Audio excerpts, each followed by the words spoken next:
Saludos. Welcome to another episode of The Wandering Broker. I am your host, 𝐂𝐮𝐬𝐬𝐞𝐱, the broker of record for Linda Vista Real Estate out of Rehoboth Beach, Delaware, and my co-host, Marquisa Edmond, the phenomenal mortgage lender. How you doing today, Marquisa? Thank you. I'm doing good. How are you? I am phenomenal. That's just twice. I only said it twice. So today's topic is all about the Sussex County Housing Trust Fund. One more time, the Sussex County Housing Trust Fund.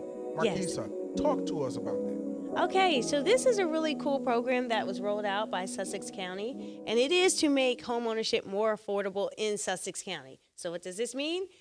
Sorry, all of Delaware, we love you, but the home must be purchased in Sussex County, okay? County. We love all of Delaware, right? But today is about Sussex County. And this is a really cool program.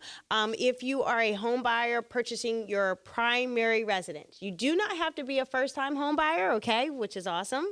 But it must be your primary residence, meaning it's not for an investment property. It's not for a second home. This is your primary residence.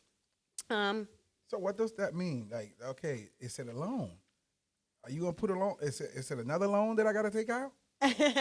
Very good question. This is considered a soft second, meaning that the amount of assistance that you received there is a lien on your home. So what that means is a lien on your home is something that has to be satisfied if you ever sell or refinance your home.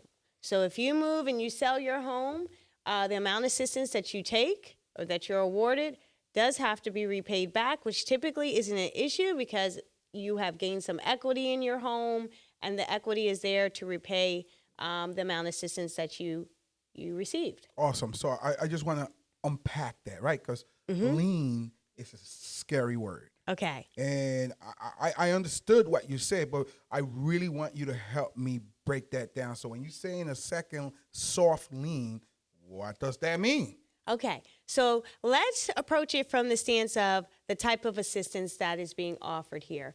One, the restrictions on your income are what determine how much you're going to receive. So because there's so many different brackets here, I'll just go ahead and read it out just a little.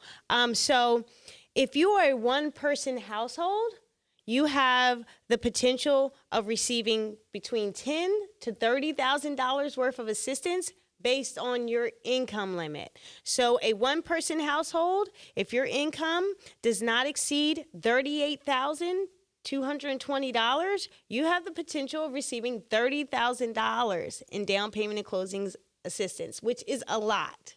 That is a lot. This is really exciting.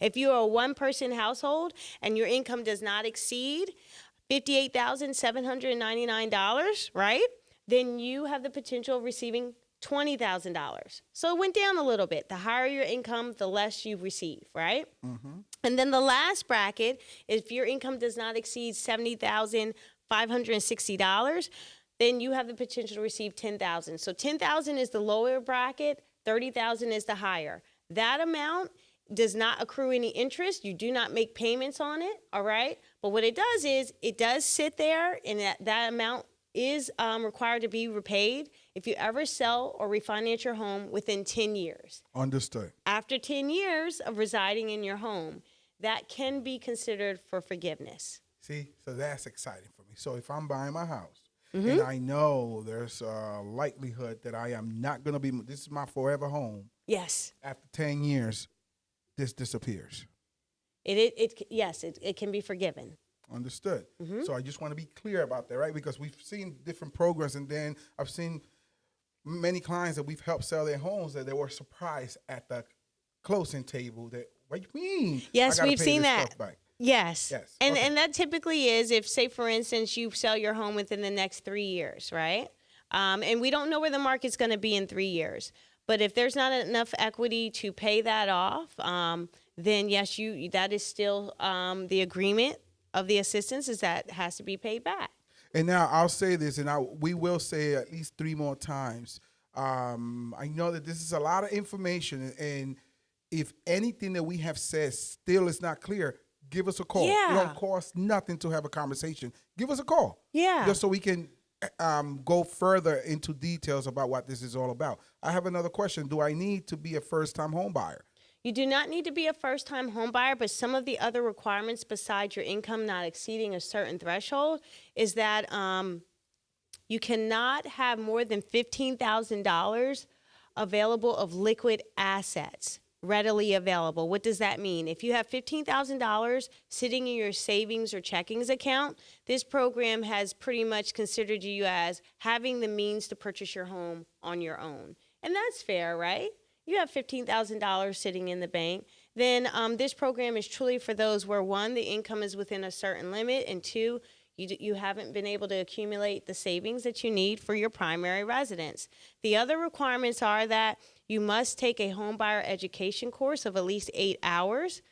No big deal. That's key. It's good information, Yes. right? You want to have that, has to be done. The other thing is, which a lot of lenders no longer look at home inspections. Okay, it's not a requirement for your financing, but for this program, you do have to have a home inspection completed on the property.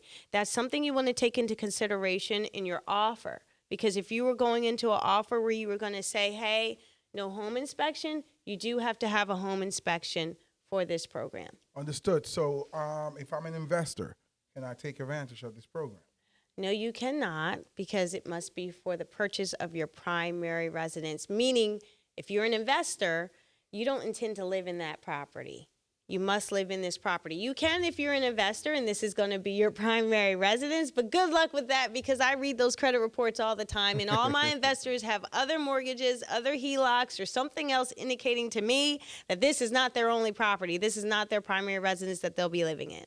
Understood. So once again, after 10 years, this can be forgiven. Correct. Like, this is a game changer. And especially during these times, right, where prices have gone up, for anyone that lives in Sussex County, and based on the information we have given you, you think you qualify, speak to your lender. Give Marquisa a call. Speak to your agent about looking into the Sussex County Housing Trust Fund. You know, any other tidbits? Yeah. When you do reach out to a lender like us, we are going to put you in contact with a HUD-approved counseling agency. Okay, they do play a big part in this process and how Sussex County has administered their funds. But we're really excited about it. Oh, these funds are projected to be available until December of 2024 or until they're exhausted. So that's quite a bit of time we've got to, pump this out there into Sussex County. Yes. And I believe in there, or you might know, which are the organizations that are providing the housing counseling. I know 𝐂𝐿. I know First State Community Action Agency. Yes. And who else? Do we have Interfaith on here? That's yep, right. Interfaith and Neighborhood House. So, Marquisa, what kind of homes, what type of homes can you purchase under this program? Yes. So you can purchase a single-family home. You can purchase a modular home. You can purchase a manufactured home that's on a permanent foundation. Duplex, all right, new construction. So you have a pretty good shot of the home that you're interested in being available to receive these funds, as long as you meet the income restrictions and the asset requirements, okay? But that's something where your realtor, your agent, will be working with the lender and you in the housing program to make sure that you have an eligible property. Understood. And with that, if you have any questions, Marquisa, how can they reach you? I'm always available at 302-824-8587. I'm with Tidewater Mortgage Services, and I'd love to help you. And if you are looking to sell or purchase, please give our office a call. Linda Vista Real Estate out of Rehoboth Beach, Delaware, 302-313-1600. Peace.